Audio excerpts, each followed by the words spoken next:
Listen, I'm not going to get too much into this game because there's not really a lot to break down. Unless we want to talk more about the defense, start ragging on the defense, there's not really a lot to talk about, being that we pretty much had a preseason offense out there with Mike Glennon, Devontae Booker, and CJ Board out there with no Kenny Golladay, no Saquon Barkley, no Daniel Jones, no Andrew Thomas. We had a shuffle at the offensive line with Nate Solder starting at left tackle, Matt Parrott at right tackle, and man, it was a complete disaster in Jerry World. It was a complete disaster. I don't really want to talk too much about the game, but I really want to talk about these injuries, the most recent injuries that we're seeing, and I also want to talk about one, Kadarius Toney. Let's get started.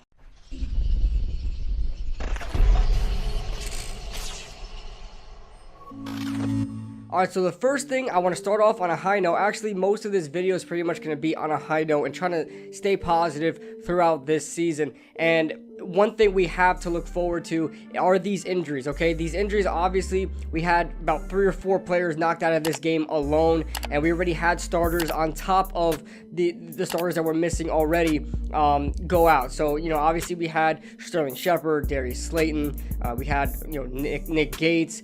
We have a lot of these guys just out on our offense, and, not to mention what just happened in this game. Daniel Jones, Saquon Barkley, Kenny Golladay, Andrew Thomas was a game time decision, wound up not playing. And so there is a positive to take out of these injuries. None of them seems that significant to really last a season. It doesn't seem like any of these guys are going to be put on IR anytime soon. It seems like Saquon Barkley, as swollen as his leg was and how gruesome that injury seemed to be, obviously with Fox playing that video about 10 times on broadcast for just everybody to watch it, it seems like Saquon Barkley only had a low ankle sprain, which is going to keep him out about next week, maybe 2 weeks. They're saying possibly 3 weeks, but it's not going to hinder him any more than that, at least it shouldn't. Now, are we going to get the same Saquon Barkley that, he was starting to become? Like, he started this game pretty well. Like, he was moving very well before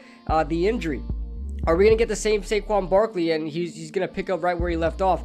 I don't know that yet. He may come back, but then again, he spent 4 weeks of this season trying to trust his body again. Remember, I don't think he was necessarily that hurt. I think it was more of a mental thing and him trying to trust his body to, do what it used to do back in the glory years like 2018 in his rookie year.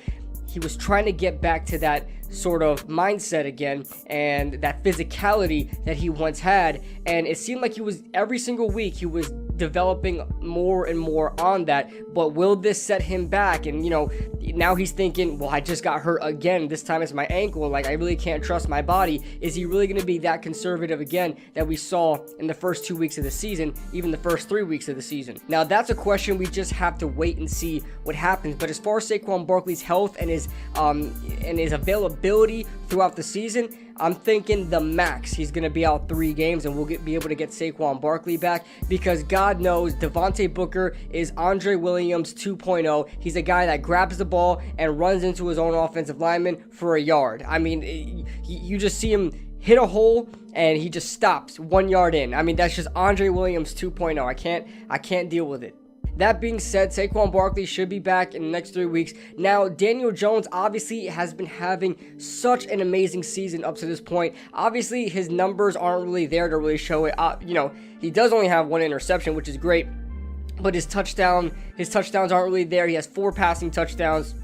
2 of them, I think, were called back so far this season, but obviously he hasn't really been able to get a good touchdown percentage, right? He hasn't been able to get a lot of touchdowns, but he's been having a phenomenal season up to this point. He really put the team on his back. He's been throwing spectacularly. Even when he takes shots downfield, he's completing those deep shots. I mean, there's a stat out there that he's completing his deep throws at a better rate than he's completing his short to intermediate throws, which is absolutely insane how he's able to pinpoint his targets. But nonetheless, he's having a fantastic season up to this point, and I'm really happy with where Daniel Jones is going. But again, will this hinder him with coming out of concussion protocol? Now, he is in concussion protocol right now. We don't necessarily know if he has a definite concussion. He's in concussion protocol, so he's being treated as if he does. Nobody really said he is actually concussed, we're still yet to see that at the time of making this video.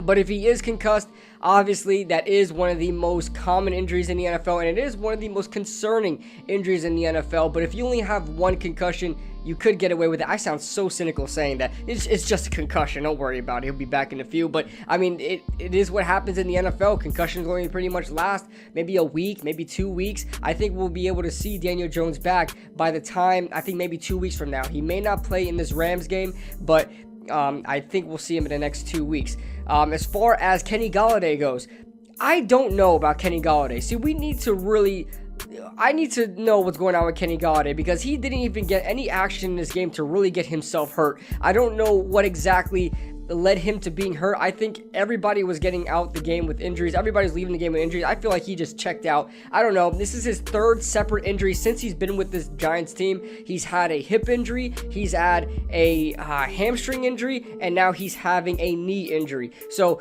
this is very concerning, because I said this about Kenny Golladay even before we signed him. The reason why he wasn't really my number one target in free agency, it was actually Allen Robinson.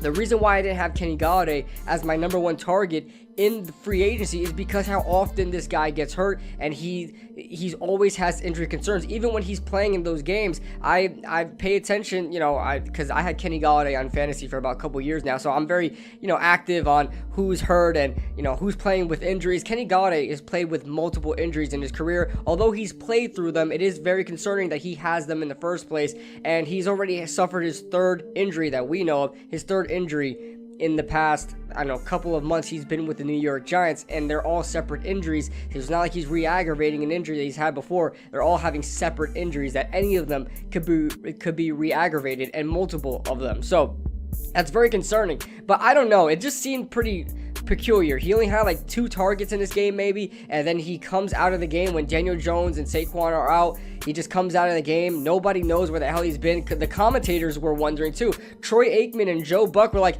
yeah, I don't really see Kenny Golladay in there. They didn't make a big deal. Kenny Golladay didn't, have a timeout on the field for him to get off the field. No, he was just gone.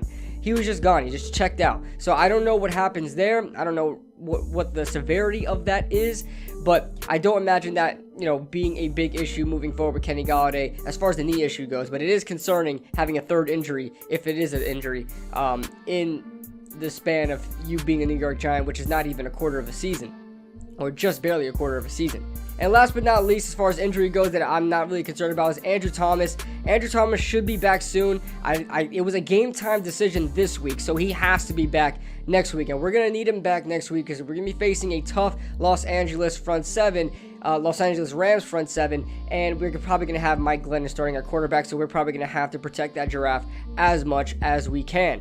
And then Sterling Shepard, Darius Slayton, these guys should be back soon as well. Like, none of these guys are on season-ending potential injuries, so that is very, very, positive coming out of the New York Giants injury circle right now. So hopefully these guys come back and we get right back to moving the ball. I don't have any playoff aspirations in this season. Trust me, I do not. My energy is out for that. But I do want to see as much progress as we can with this New York Giants team, because obviously, no matter who is going to be on this team moving forward, there's still going to be games played next season. There's still going to be players on this field next season. I want to see these guys progress. Some of these guys are going to be here next year. Some of these guys are not, including training camp, including the staff and the front office management. So all of that's going to work together. But I want to talk about Kadarius Toney. I know I waited 9 minutes to talk about Kadarius Toney, but Kadarius Toney seemed like the only bright spot in this game completely. 10 catches, 189 yards, a 93.3 receiving grade from PFF, which ranks the highest in the NFL in Week 5 so far. We still have one game to play with the Baltimore Ravens, and I don't even know who else is playing. Baltimore Ravens and someone else. But that being said, I mean, Kadarius Toney is having a fantastic season up to this point, and the reason why I say fantastic season up to this point is because of his progression throughout. Like, he's been proving time and time again, every time he's on the field, that they should be using him a lot more. And I know it came due to the fact that we don't have Sterling Shepard, we don't have Darius Slayton, Kenny Golladay, who came out the game. Kadarius Toney was pretty much the only guy to look to make big plays. Obviously, John Ross made a couple of good catches, but his catches, especially his touchdown catches, are always controversial. commercial. So you gotta lean on Kadarius Toney, and he did just that. 189 yards, completely demolished Trevon Diggs. If you guys saw that whip route, I said this when I did my scouting report on Kadarius Toney when we drafted him. I said the biggest route the best route that he runs coming out of Florida was the whip route. And you notice that Jason Garrett really doesn't call a lot of whip routes on this offense, and it was very, I guess,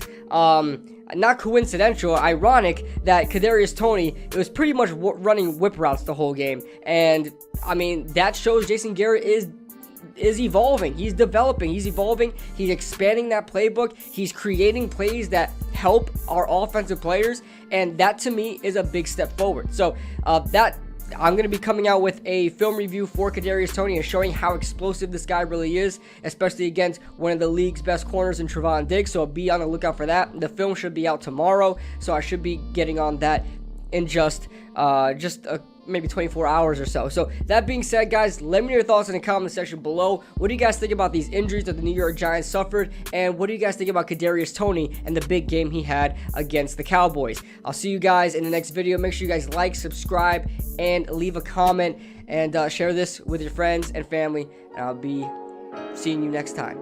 Later. Woo!